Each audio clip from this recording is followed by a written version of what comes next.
22대 국회의원 선거를 앞두고 유권자의 선택을 돕기에 우리 지역 후보를 만나보고 있는데요. 오늘은 남동구 울 선거구에 출마한 더불어민주당 이훈기 후보를 만나봅니다. 안녕하세요. 안녕하세요. 네.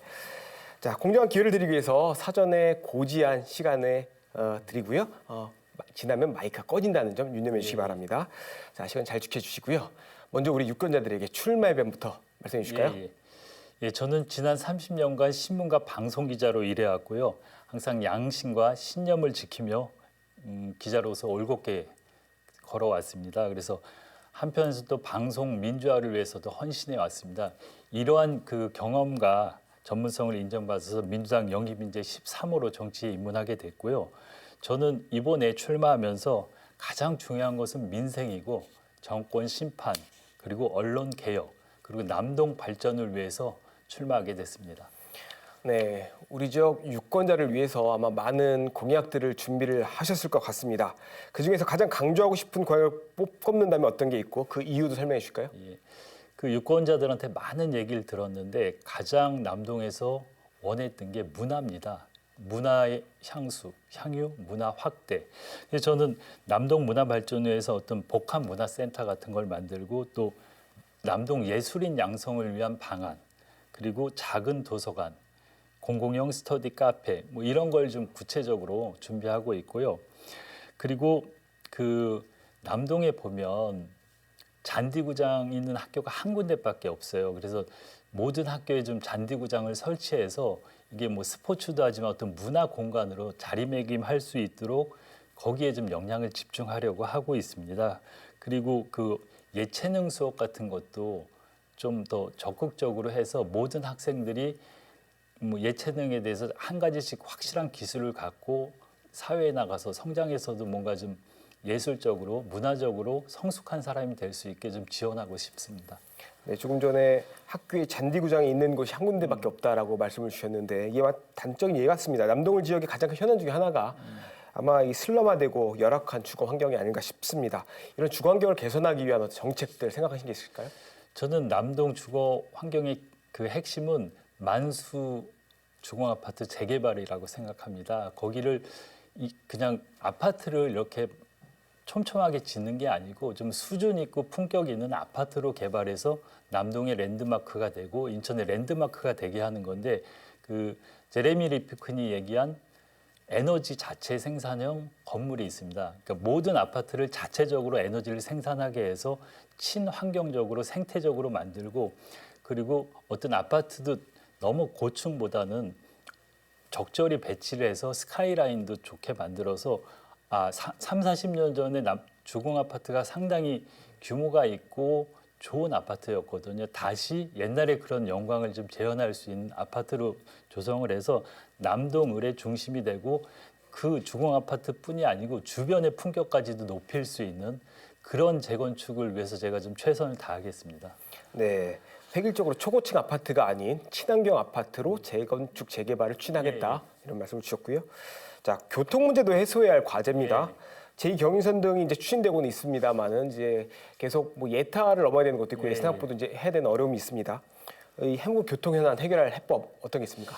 일단 가장 시급한 건 제2경인선 문제인데 그게 해결이 돼야지 인천 2호선도 그렇고 다 연계가 되거든요. 그래서 제2경인선은 그동안 그 민주당에서 많은 노력을 기울여 갖고 그래도 좀 많이 왔습니다. 그리고 일단 민자로 추진하는 게 어느 정도 이제 가닥이 잡혔고 민자에서 이제 할 업체도 수익성이나 이런 게 담보된다고 생각해서 적극적으로 나서고 있습니다. 그래서 올해 어느 정도 가시화돼서 2028년 정도에 착공을 해서 34년에 개통하는 게 목표인데 그렇게 말씀하실 수도 있을 것 같아요.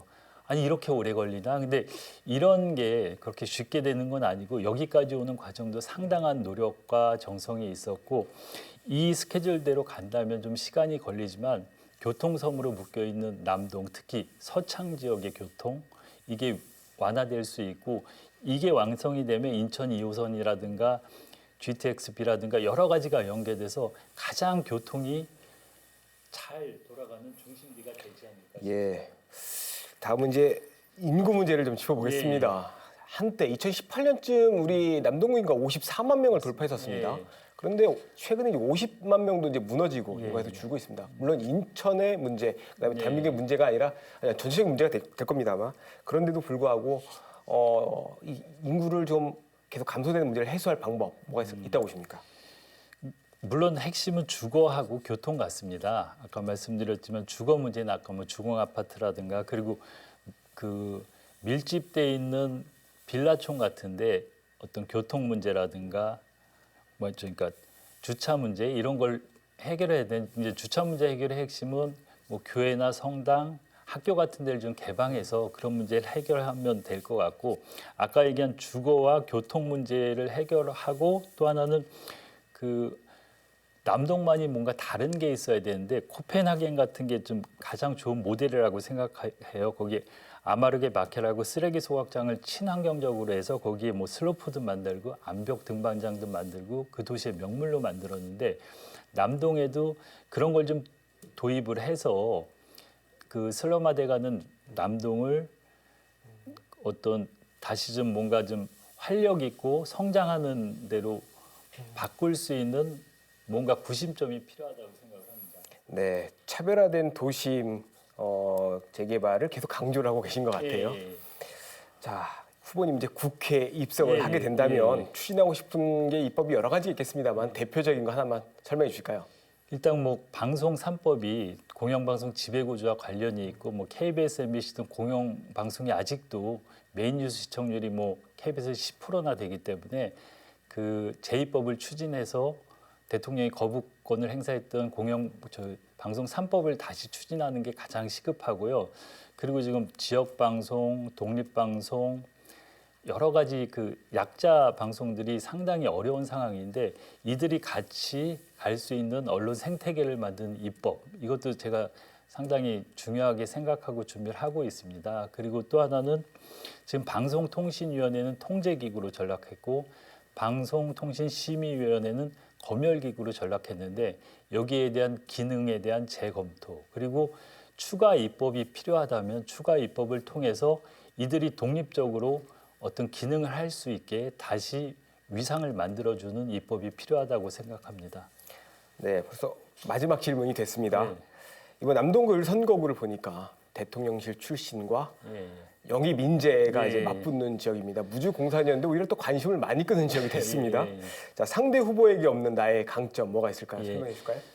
이 신정영 후보는 대통령실 행정관 출신이라 강점도 있고 뭐 행정 경험이나 이런 게 많은 아주 좋은 분이라고 생각을 합니다. 근데 제 강점은 제가 이제 인생을 살아오면서 불가능한 걸 가능하게 한 게 많이 있습니다. 뭐 3년 만에 방송을 새로 만들었다거나 아까 이제 과거사위원회에 있을 때 어떤 유해 발굴 문제를 해결했다거나 그러니까 불가능한 걸 가능하게 하고 남들이 볼 때 거의 기적 같은 일을 해낸 적이 많은데 그게 저희 가장 강점입니다. 그래서 제가 이번에 캐치프레이즈가 지금 한다, 지금 바꾼다입니다. 그래서 저희 강점을 살려서 어떠한 주민들이 원하는 일, 또 국민들이 원하는 일을 신속하게 하고 그리고 어떤 변화에도 선봉에 서갖고 좀 젊고 새로운 정치, 제가 영입 인재이기 때문에 뭔가 저에 대한 바람도 그런 거라고 생각합니다. 새바람을 불러일으키고 새로운 정치를 바라는 게 저에 대한 기대라고 생각합니다.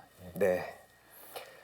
자, 이 대담은 선거방송토론위원회가 주관하는 후보자 대담 토론 초청 대상 기준을 준용해서 후보자들을 만나고 있다는 말씀드립니다.